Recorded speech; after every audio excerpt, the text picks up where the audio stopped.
It is my mission to help you stop the scroll on Instagram, giving you whatever power tools you need to make sure your audience stops and looks at what you're posting. That's what we're talking about today. Episode 198 starts right now. Hey there, welcome to the Lora Shipman Show. We hang out here weekly to talk about things like social media, entrepreneurship, marketing, tools, strategies, tips, and it all starts right now. Hey there, before we get started with the show, I just want to share my passion with you. I love teaching people just like you how to master social media for business, breaking it down into easy to consume and easy to execute steps so that you can see immediate results. So whether you want to start a social media consultancy or grow your brand's presence on social media, I can help.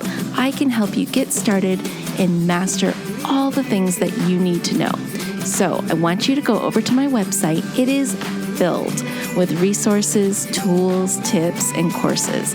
Visit lorashipman.com. That's LORA shipman.com to get all the goods. Now, you ready for the show? I know I am.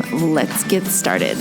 Well, hey there, everybody. Welcome back to the show. I am so excited you are here today because I'm giving you, like I said, power tools to help you stop the scroll on Instagram. And that means creating content that really jumps out to your audience. Okay, so let's start with power tool number 1, and that is to create contrast.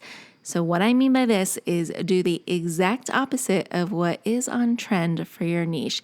This will help you stand out. And a good place to get started to see what the heck is on trend in your niche is to head over to your Instagram Explore page, because chances are you are clicking on information and posts and things like that that have to do with your niche. And it's going to show you what everybody else is doing inside that niche. And what your job is to look at that, see what's on trend, and do one of two things: go completely polar opposite or go for the tweak. What can you do to make it stand out just a little bit differently than what your competition is doing? Speaking of competition, that would be a bonus tip. You do want to go over to see what the bigger accounts are doing inside your niche.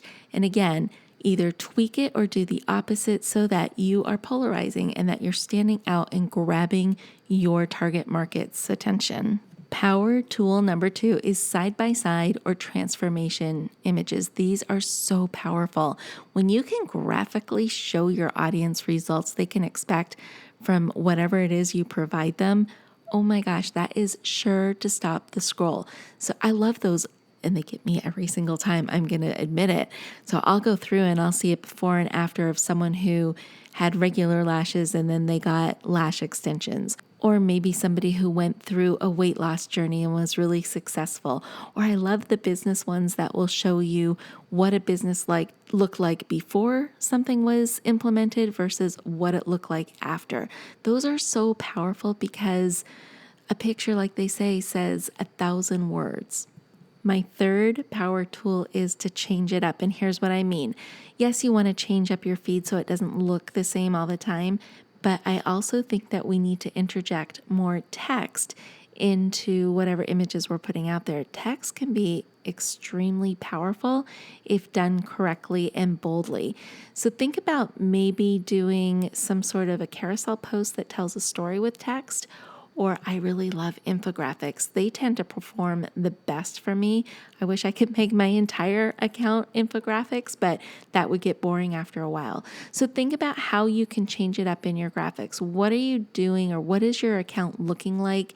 And is it starting to get stale? And if it is, just go ahead and make it just a little bit different. Okay, my friends, that is it. Those are my 3 power tools that if you go ahead and start using those, you're going to see a difference in what happens with your audience and how they react to your content. Now, the fun thing is when you start implementing these 3 things, your content tends to get a little bit more shareable because, again, it's something different, something new, something fresh, and people love new and fresh. Okay, as a quick recap, we had create contrast, do the opposite of what everybody else is doing to stand out, do side-by-sides or transformational posts. Those are huge. People love to see what you can do for them, how you can solve their problem, and what it looks like on the other side of that problem.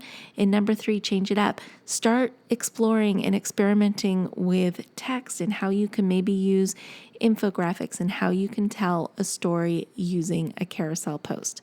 All right, my friends, that is it for today's episode. I hope you enjoyed it. And as always, stay safe, stay healthy, but most of all, stay social. Hey there, I just want to say thank you for spending time with me here today. I know your time is super valuable, which is why I am dedicated to providing lots of usable, actionable information in the shortest amount of time possible. Before you go, please don't forget to hit that subscribe button so you don't miss a future episode. And if you have ideas or topics you would like me to cover in an upcoming show, let me know about it in the comment section provided.